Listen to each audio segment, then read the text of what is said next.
Hi there, and welcome to the Infogol Football Betting Podcast. This is episode 11. I'm Jake Osgathorpe, joined once again by Liam, Kelly and Steven Railston. Liam, we had a pretty interesting weekend in the Premier League, a couple of really interesting results, notably the fact that Everton can't defend for Toffee. Yeah, I will speak on that in a bit, but they've conceded 3.38 XG against Leeds and just cut open at will, really. We were really surprised that it wasn't worse before the goal, so they were lucky to get away with such a narrow defeat, in my opinion. So, like I say, we'll get onto that a bit later. Yeah, and Stephen, what did we make of the Chelsea versus Tottenham game? It was turned into a bit of a drab affair, vintage Mourinho. Extremely underwhelming. I think it was hyped up. Sometimes like these big games are, and it let it down, didn't it? Unfortunately. Hopefully there's a bit more fireworks this weekend to look forward to. Yeah, Tottenham playing Arsenal this weekend. Hopefully, like you said, a few more fireworks in that game. A few more goals would be nice as well. We'll move on to the first section, which is looking at our weekend naps. I think you two are in agreement, so I'll throw it over to you as to where you're going for your naps. Yeah, I'll take the lead on this one. I think me and Liam have been copying each other's notes this week. We've not discussed the selections, but I suppose we agree on both of them. There's more on that to come. But I'm siding with a Brentford win versus Blackburn. Brentford are now undefeated. They've won 3 consecutive games, beating Rotherham 2-0 in midweek. And that result was obviously a good result, but I don't think they were at their best. But they have eliminated fears that they might struggle this season. They're still right up there, near to the top of the leaderboard. And they're averaging 1.61 X goals for per game. And obviously without Ollie Watkins and Cyber Rama, who, like I said, I had me doubts as whether they could continue their progress without them too. And they're still looking really good. Obviously, the introduction of Ivan Toney, he's been a pleasure to watch this season. He's recorded 0.64 XG per average match, and he's quickly become one of the league's hottest strikers, scoring 13 goals from 9 XG. But also in defence, that's where they thrived last season, and they've continued that on. And their defensive capabilities deserve high praise. And the Bees have just conceded 2 goals in the last 6 games, conceding an average of just 0.73 X goals against per game across that period. Now, what makes this contest quite interesting is the only team ahead of Brentford in the Championship's X goals for per game table is actually Blackburn, and they're averaging 1.72 X goals for per game. And they also boast the league's top goal scorer, Adam Armstrong, who's also just ahead of Ivan Toney. He scored 14 goals from 11 XG. But the win against Millwall in midweek, and that was 2-1 that win, but I don't think they were that convincing. They lost the XG battle, and over the last 2 fixtures, they've actually not looked as potent as usual, and they've created an average of just under 1 XG per game. And I think if they arrive in a similar form, I think Brentford's defence, as mentioned, I think it's been fantastic recently. And they should have more than enough to maintain a tight back line and just stop their chances. So I think they're a generous price for the win here, and I'll leave it off to Liam and see what he's got to say on that as well. Yeah, I'm just surprised against it. 2.05 here as well. Like you say, the defence is excellent. They're averaging 0.81 next year per game this season.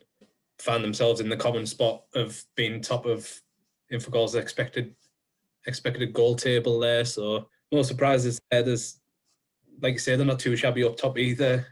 With the talent they've got there, they've just replenished it. And when it comes to Blackburn, I think when they get to the upper echelon of the Championship, they're just not as. It's obvious that they're not at that level yet.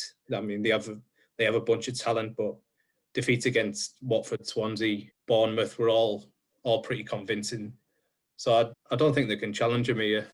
In that game against Millwall, they didn't create a chance over 11% either. So I just think up against a Brentford side that are consistently putting up strong numbers, 2.06 is a bit high for the home team here. And as you've touched upon there, Liam, I've just been so impressed with Brentford's recruitment, really. Like you say, they've had like an endless conveyor belt of just talent. They just keep replacing these players, and they really, really are top side. And I think that price is too big this weekend. Yeah, you made a good case. I think Brentford, definitely, like Liam said there, they're always at the top of our XG table. And I think that is, it's going to come a point where those sort of performances do result in promotion. I think it's just a matter of time, really. And this Championship season is bereft of a really strong team. Think back to the past seasons. Wolves obviously absolutely dominated the league when they gained promotion. Sheffield United and Norwich did so a couple of seasons ago. And obviously Leeds last season were head and shoulders clear of the rest. Could Brentford be that team this season? This is the kind of game that they need to win to do that. But I'm with you guys. I think that's a really good value bet at the prices. And yeah, it's very rare that you get Brentford at even money at home against whoever they're playing. So I do like the sound of that. I'm going to go to the Premier League for my nap. I'm going to go with a goals bet, under 2.5 in the Liverpool versus Wolves game. Obviously, VAR was the talking point of Liverpool's draw with Brighton. Well, that and another Jurgen Klopp TV rant. But bottom line was that Liverpool simply weren't good enough to deserve the 3 points on the day. They lost the XG battle 2.22 to 0.32. It was their worst attacking performance of the Premier League season so far by a long way. First time they failed to generate over 1 XG in the Premier League. So disappointing, especially given that they started the game with Diogo Jota, Roberto Firmino, Mohamed Salah and Takumi Minamino all playing. So the fact that they put up those really turgid numbers is a little bit worrying. But, one of the things that we have continued to talk about is the fact that Liverpool are struggling on the injury front defensively, but barring the 2 penalties, they actually limited Brighton quite well last weekend, just 0.62 non-penalty XG. And overall have dealt with the injury crisis pretty well. So far, they've allowed only 12 non-penalty big chances this season. Half of those came in one game, that infamous 7-2 defeat at Villa Park. So that means Liverpool have averaged just 0.67 non-penalty big chances conceded per game in their other 9 matches. So they do remain pretty solid at the back. Obviously, the big talking point from midweek was Alisson Becker not playing and Klopp opting to play the young goalkeeper Kelleher. I think that's how you pronounce his name. Apologies if he does listen to this podcast. He played instead of Adrian in midweek. Looked very assured, which is a huge positive. And obviously, I think when Adrian has played, there has been real question marks around Liverpool, whether they can keep clean sheets. So, it's a decent opportunity for him to step in and really make a claim to be the number 2. As for Wolves, they usually play Liverpool quite close at Anfield. Last season, they played, they lost 1-0. The season before, it was 2-0. But that's when they played with that trusty back 5 system. So it'll be interesting to see what approach they take this time around, having obviously switched to a back 4 in the last couple of weeks. Last week at Arsenal, they were really impressive, running out 2-1 winners, even without Raul Jimenez for 75 minutes after that nasty injury. They racked up 2.27 XG in that game. But I do just wonder if Nuno will be brave enough to go toe-to-toe with Liverpool and continue with that 4-3-3 system. I hope so from an entertainment point of view, because we want to see goals, we want to see chances at either end, but I wouldn't be surprised to see them take a bit more of a cautious approach. And while I do think Liverpool will win this quite comfortably, under 2.5 goals always makes appeal when Wolves are knocking around. And I think Liverpool, 4 of the last 5 in all competitions have been under 2.5 goals as well, given that they've obviously been trying to limit chances at the back with defensive absences and struggling in attack as a result. So, yeah, under 2.5 goals at 2.14 does look a really interesting price, and it's definitely a bet that I will be having a little go on, just purely as a value price, and the fact that obviously Wolves usually are quite a low-scoring team. So I'm going to stick with the under 2.5 in that game. You guys are both all in on Brentford at 2.05. So that's our weekend naps. That's where we're going with our best bets. Reminder that everything that we discuss on this podcast is able to be viewed on the Infogol app, which is free to download on the App Store or the Google Play Store. On to Europe now, where we're picking our best bets from across the continent. Liam, I'll come to you first. Where are you going with your European nap? I've got a bet in the Juventus-Torino match, the Turin derby. And I think we can all agree that Juve have been a bit underwhelming this season so far. Well, their underlying numbers haven't, not top of the table stuff, but it's relatively good. They haven't lost a game, but I think the caveat there is that they drew 5, so that has been pretty good. That's why they sit as low as they do. And I think we all know how good they can be going forward with the talent they've got there. So this is more based on Torino than anything. I watched them on Monday night against Sampdoria in a 2-2 draw, and the defence was hardly inspiring confidence when you saw Sampdoria going forward there. So I had look at the numbers there, and I wasn't surprised to see them averaging 1.82 XGA per game. You can see Juventus blowing them out here. I would hazard a guess that Belotti is going to be a threat on the counter attack there for Torino as well. So even if they do nick a goal, I think the bet that I've got here will cover for that as well. I'm going with Juve to win and over 2.5 goals on the Betfair Sportsbook on a same game multi, which can be backed at 1.82. Like I say, sort of covers off a couple of bases there where Juventus can blow them out, and if 3-0 nick a goal, I still think Juventus are way too good for him. Yeah, I like the sound of that. Just hope for your sake that Ronaldo plays, because they've got that weird record at the minute, Juventus, this season, where they're yet to win without Ronaldo. Obviously, yeah, he's a massive player, he's a talismanic player, but he obviously, yeah, for whatever reason, gets them over the line in those sorts of matches. So I hope for your sake that Ronaldo is ready and he's not being rested for the midweek game at the Camp Nou. So it's still a bet I like. I think you're right, Torino look all over the place defensively. And it does seem a very generous price for Juve to win and over 2.5, given the different scorelines you get on side. Stephen, your European nap, where are you going? Yeah, I'm going to Germany in the Bundesliga, and I'm going for the Berlin derby. I'm going for the Hertha Berlin win versus obviously Union Berlin at 2.46. Now, Hertha played Leverkusen on the weekend, Bayer Leverkusen, and they drew. And it was, to be honest, that was a respectable result against one of the Bundesliga's obviously strongest sides. And although they only created 0.60 xG, they held Leverkusen to creating just around 1 xG, and both sides just created just one big chance each. And like I say, it was a solid defensive performance from Hertha, and that's something that you could perhaps rarely say about them this season. Overall, they've actually conceded an average of 1.66 x goals against per game. But what I found really interesting is they've played Bayern Munich, they've played Dortmund, and they've played Leipzig, and their underlying numbers are actually fascinating to analyse when you exclude those fixtures and you isolate the games. Away from those games against so-called weaker opposition, Hertha have averaged 1.50 x goals for per game, and they've only conceded an average of 0.91 x goals against per game. And they're obviously quite strong numbers against, like I say, weaker opposition. And although Union Berlin may have been classed as quote-unquote weaker opposition last season, they've been an entirely different proposition this time around, and they've looked really strong this season. When these sides last met at the Olympia Stadion post-break last season, Hertha Berlin won 4-0 and were utterly dominant. Union created just 0.25 xG, and the hosts ran out as 4-0 winners there. But like I say, Union have been better this time around. They've averaged 1.86 x goals for per game and only conceded an average of 0.93 x goals against per game. But as I've noted before, they've actually had quite an easier schedule compared to Hertha, and they're yet to play any of the current top four. And I think that's had quite an impact on how the results have fared. And I think Hertha have posted some seriously eye-catching numbers, and I think they went under the radar. And their dominance from that result last season, I think it's hard to ignore. And I think they can get a result here. So at 2.46, I think that's quite a good bet. Yeah, I like the sound of that. That's a Friday night game.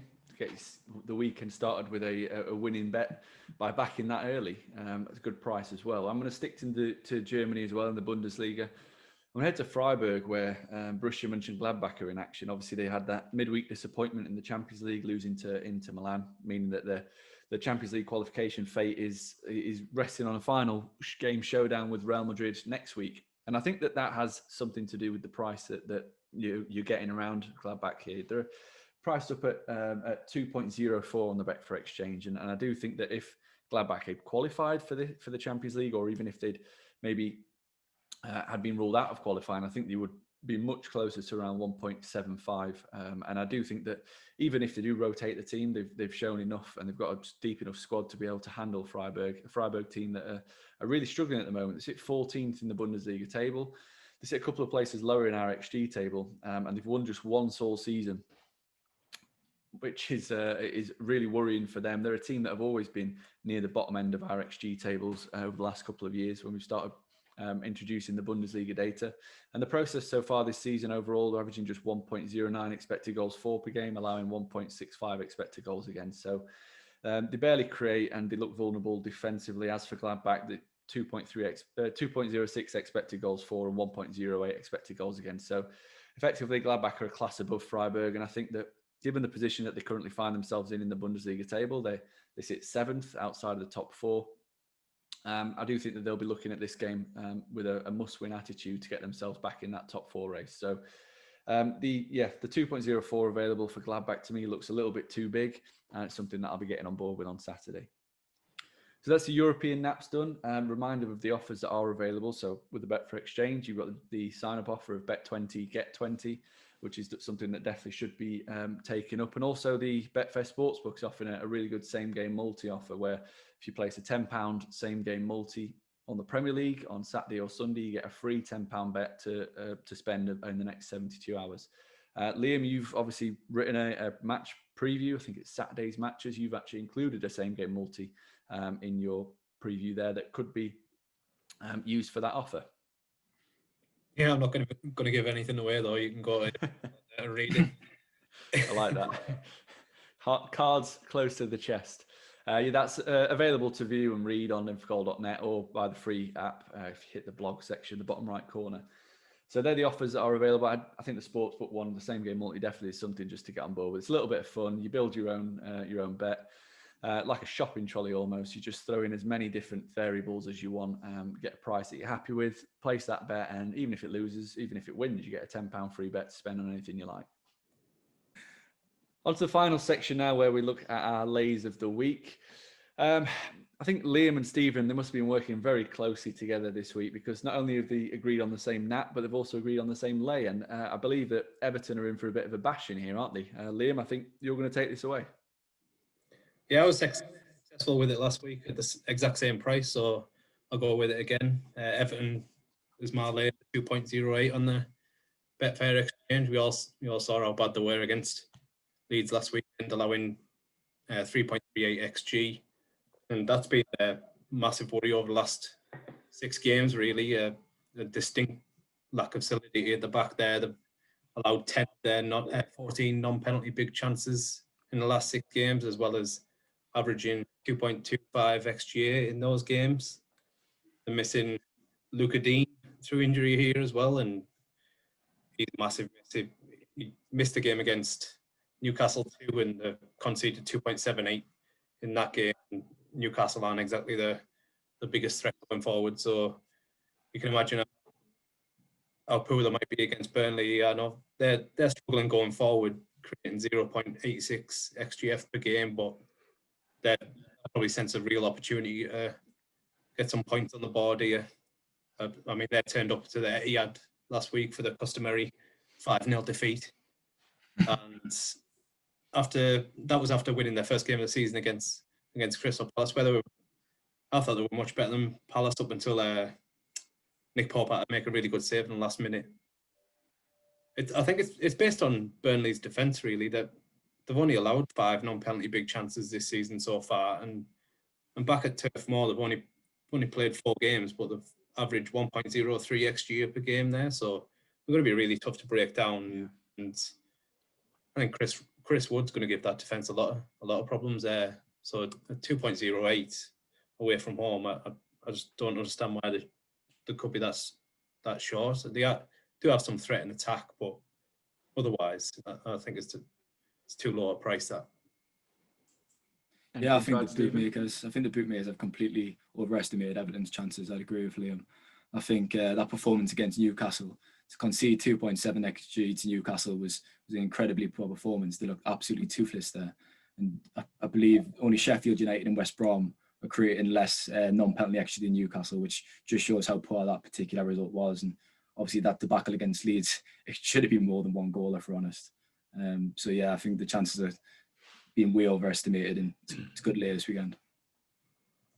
Yeah, I do like the sound of that. I think just adding on to what Liam was saying there about the just over 1 expected goal against allowed at home, and that includes games against Tottenham and Chelsea at Turf Moor. So just shows you how difficult Burnley are to break down. And yeah, I was very close to jumping on that bandwagon with you and making it a hat trick, but instead I'm going to go for another Premier League game on Sunday at Bramall Lane. Obviously, Sheffield United have not had the best of starts to the season. I think it's fair to say they're winless.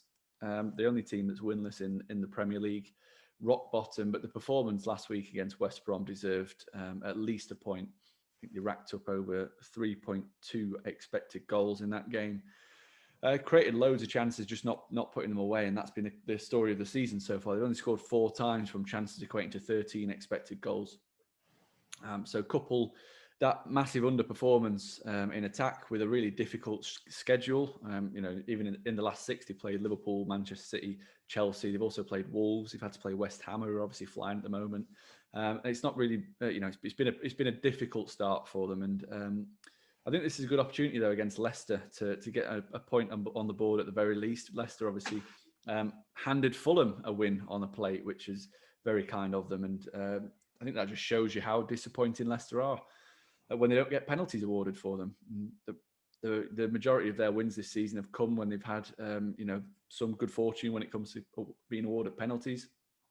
Overall, their non-penalty expected goals is pretty disappointing. And I think that they are a team that could be very vulnerable. They appear to me very rigid in the way that they're setting up at the moment. I think injuries obviously have played a part in that, but the way in which Fulham carved them open for the first goal in particular is extremely worrying. And I'm not a massive fan of the back three system that Brendan Rodgers is playing at the moment. I don't think it really gets the best out of any of his attacking players, especially Vardy and Maddison, and obviously on Monday night didn't even get Harvey Barnes on the pitch. So real question marks for me around Rodgers and Leicester. I do think that they will fall down the table, continue to do so. They're obviously fourth at the minute, but I see this as a decent opportunity for Sheffield United to get a point, and I think that they're being underestimated by the market. There's no way in my book that Leicester should be anywhere near even money for this game. I think I'd price them closer to 2.5. I think the Infogol model has them around 2.6. So laying Leicester at 2.1 is the way I'm going to go this weekend. So that rounds up the betting show this week. Obviously, feel free to give us a review on YouTube, a comment if there's anything that you like or don't like.